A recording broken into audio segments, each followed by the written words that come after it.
Hey guys, and welcome back to my channel. Thank you for joining me for another video.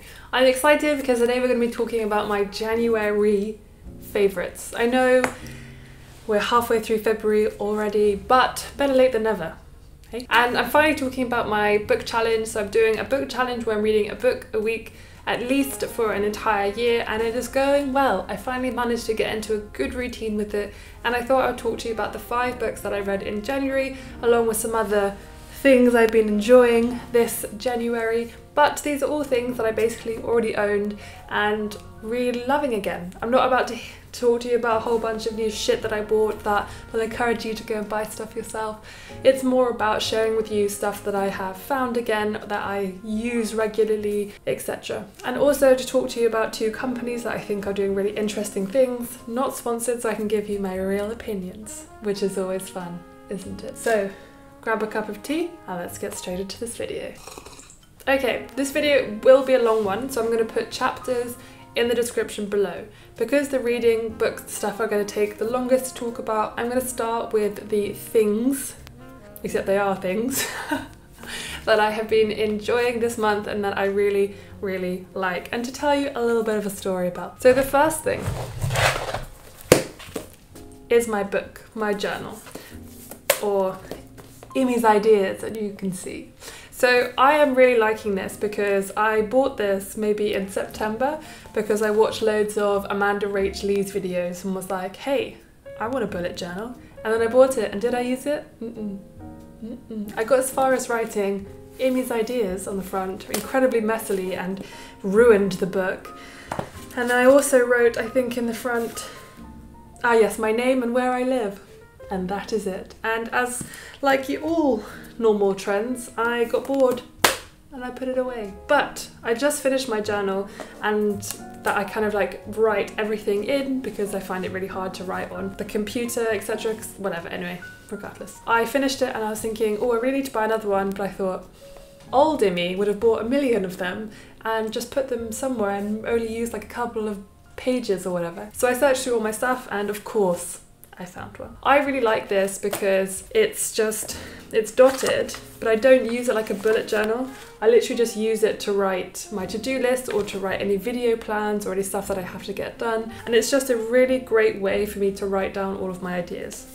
So yeah, if you're someone like me who used to buy loads and loads of things like this and never really use them, why don't you try and have a look for them and actually start using them? Because otherwise it's a waste. Okay, the next thing. I really am enjoying my water bottle.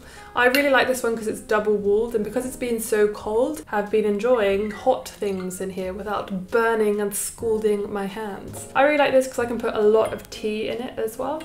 The only thing I don't like is when you're walking around. That's annoying, isn't it? Very annoying. But I really like this. I got one for my friend as well, Jay, the secret tattooist, who's also vegan, and he loves his as well. I really like it because it's double walled, so everything's cold or everything's hot, and I've had this for quite a long time, but I guess I just stopped drinking water. But then I decided I wanted to have nice skin again.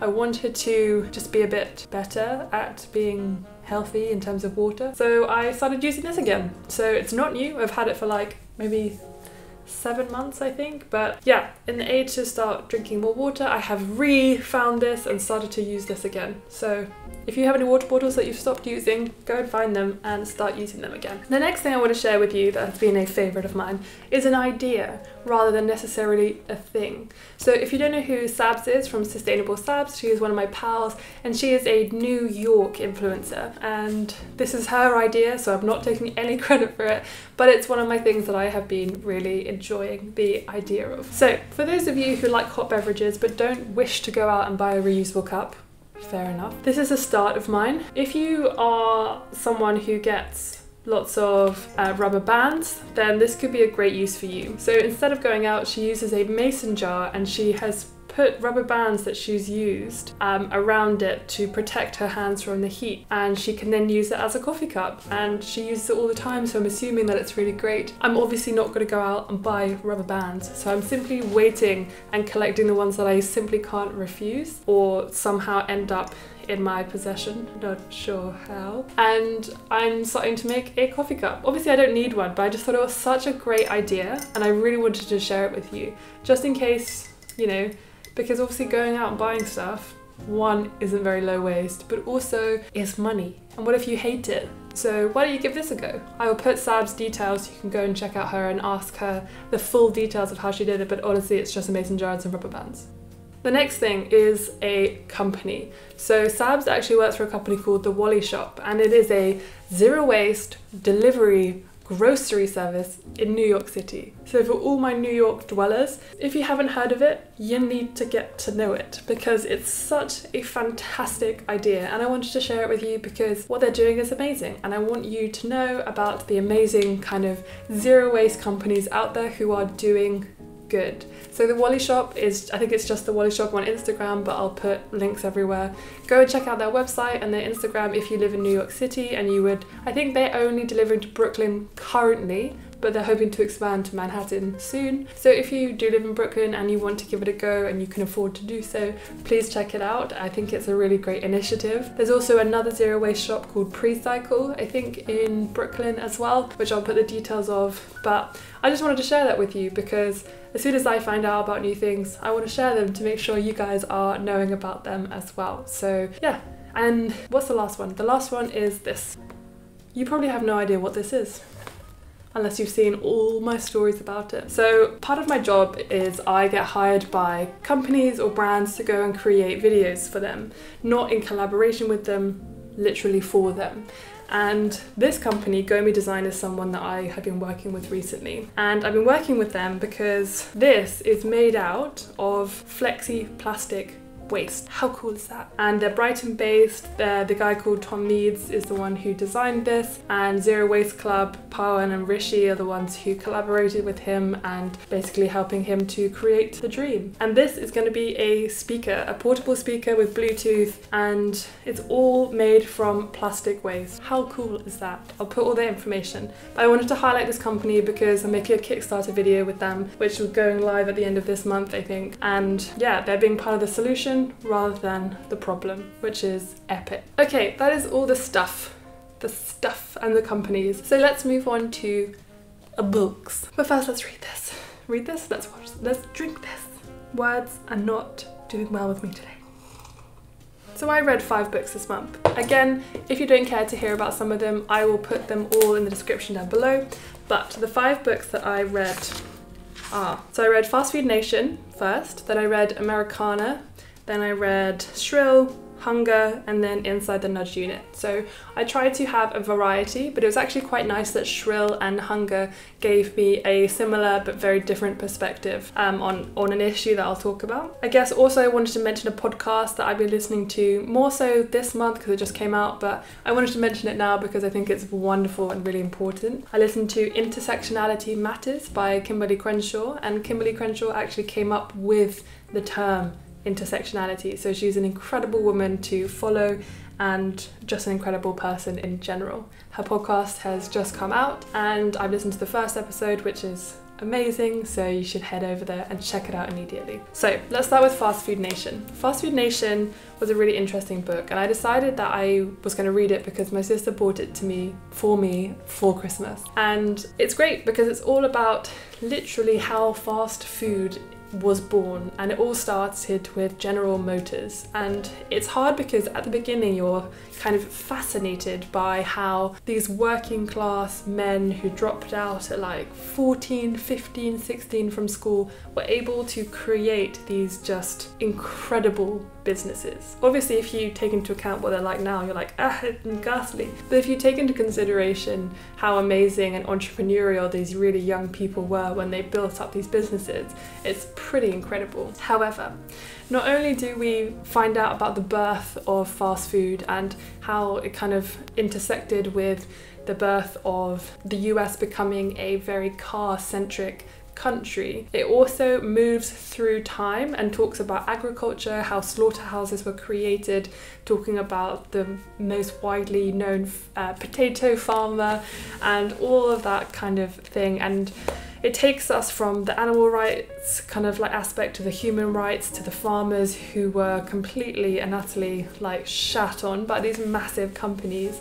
and understanding who the kind of real bad people are and who the good people are. And it's not as black and white as saying all farmers should go vegan or whatever. Like, there's so many nuances to the story that give such an interesting perspective. Also horrifying. When it got to the section where we were talking about slaughterhouses, the human rights violations that happened were just, I mean, I don't think there's a single book in here, apart from maybe the Nudge Unit, that I didn't cry in.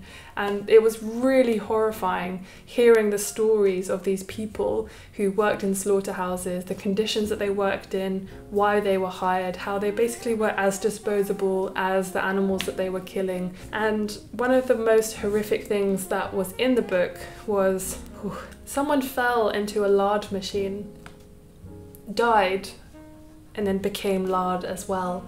And that still got sold. There are other horrific things like the way that the staff who cleaned the facilities, which is a gruesome job, the way that they had to clean things, they had to use such harsh chemicals. And one guy climbed into this massive tank to clean it, and he actually suffocated from the gas that he was using. And 2 people tried to climb in to help him and save him, and they ended up dying as well. So there's some pretty horrific stories in there, but it's also a fascinating read, and it takes you through time from the very beginning of the fast food industry, how it was born, to what it is like today. And it does focus a lot on places like McDonald's, Carl Jr.'s. I don't think Carl Jr. is actually as big as McDonald's, because I'd never heard of it before I read this book. And it talks about how the 2 brothers who created McDonald's, they don't own it anymore. After I think a year or a couple of years of it going, they became millionaires essentially, and even back then. And this guy basically wanted to franchise McDonald's, and so he managed to get them to sell it to him. And now look how big it is, it's crazy. But yeah, highly, highly, highly recommend that book. So the next book was Americanah. It was such a great story. It was such a beautiful story. It's over 400 pages and I read it in like 4 days. To be fair, I did have tonsillitis, but it's such a beautiful story. It basically starts in Lagos in Nigeria, and it talks all about how the protagonist, Efemelu, is kind of part of this elite class in Nigeria, even though her family isn't necessarily as wealthy as the kids that she goes to school with. And it talks about how a lot of them, as they grow older, how they choose to go abroad for university, and the most common places are like the US or the UK. And it also, what's lovely is it intertwines her relationship with her boyfriend, and it follows both of their journeys.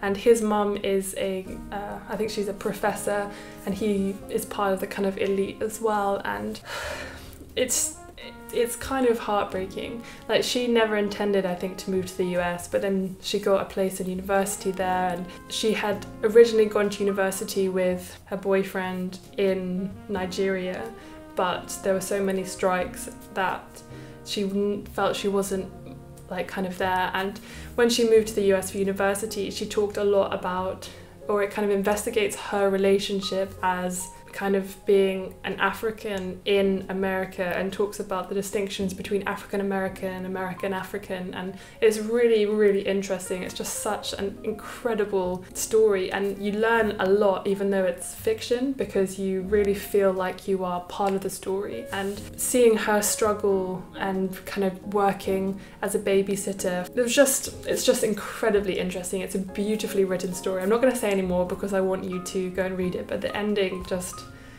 left me feeling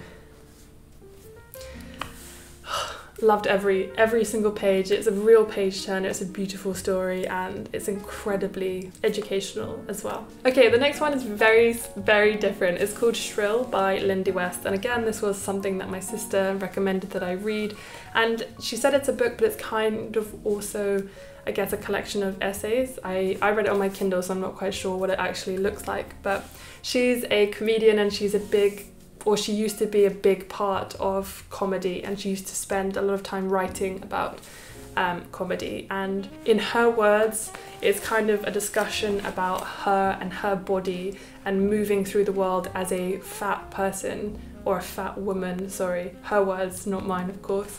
And it's about the way that she's treated and the space that she takes up as a woman and also as a plus size woman. So it's about her also talking about kind of her trolls. So she's a journalist and she writes loads of articles for different websites and stuff, and there's one company that she specifically works for, and she talks about how the way that she was treated before people had seen a photo of her compared to afterwards, when they found out that she was a woman but also as a plus size woman, the amount of abuse that she got is so unbelievably disgusting. And it's something that you don't necessarily think about if you're not someone who has ever been treated negatively by society because of the way that you look or the size that you are. And she just interweaves comedy so well with the issues that she's talking about, and it's incredibly engaging. And what's really interesting is she actually has a discussion with one of her trolls that was just awful to her, and they ended up making a This American Life episode together as well, where she interviews him on the telephone, which is just incredible. I mean, some of the horrific things that she said is she used to say that people would run up to her on the street and like put their weight loss program in her hand and basically be like, you have to come, you have to get healthy. And she just felt like, suddenly she felt like she was taking up some kind of space in society that allowed other people to have an opinion on her health and what she was eating. I mean, she even says that someone came up to her when she's grocery shopping and they take things out of her trolley. I mean, when did that become acceptable, that we have such a enormous opinion or right to tell someone how to live their life, because it doesn't necessarily, I don't know. It was horrifying to read. I think it's a fantastic book and I think everyone should go and read it, 100%. The next one is Inside the Nudge Unit, and this is a psychology book that I was recommended, and it's all about talking about the behavioural science unit inside the government, how it was created, why it was created, and how they use psychology to kind of gently nudge people into certain types of behaviour. It's so interesting. I mean, even adding things like most people pay their taxes on time as like a reminder to pay your taxes saw a dramatic increase in people actually paying their taxes on time, because when you read something like that you think, oh, the status quo is that I pay my taxes on time, and apparently it had an enormous effect. And it kind of goes through the strategies that the government used in this kind of specific unit to talk about how they gently nudged us into making certain decisions, or pay, as in like not sinister, but they also talk about how it could be used in a sinister way, so that it's really important to actually think about that. Yeah, I really highly recommend it. I think it's really great. I'm not going to say any more on it because I want to move on and I want to talk about the last book that I read, which is just incredible. But I do highly recommend all of the books that I read. They were all wonderful and really informative and really useful. So the last one is Hunger by Roxane Gay. I've also read her Bad Feminist last year, which was amazing, and I highly recommend it. I highly recommend both.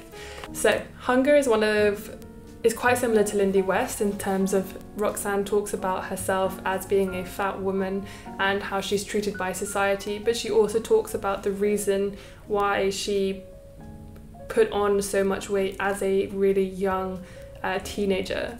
When she was 12 years old, she was raped, and she talks about it, and it was incredibly brutal, and it's essentially the reason why she gained a lot of weight as a 13, 14-year-old and never kind of shifted it. And she also talks about the cultural implications because her family are Haitian, and she talks about how her family see someone putting on weight as this incredibly awful thing, and every summer when she'd come back from boarding school, her parents would put her on a diet and she'd lose loads of weight, and then as soon as she went back to school she just put it all back on again. And she talks about how she put on a lot of weight because it made her feel safe, because it made her feel like she was ugly to people and that they weren't going to try and harm her or be violent towards her. And it's just incredibly heartbreaking, but also amazing to hear her story and to have an insight into her life, which I think is a massive privilege to be, you know, awarded. When people go up to her in the street and tell her she needs to lose weight, or in the grocery store they try to give her nutritional advice, they have absolutely no idea what her context is.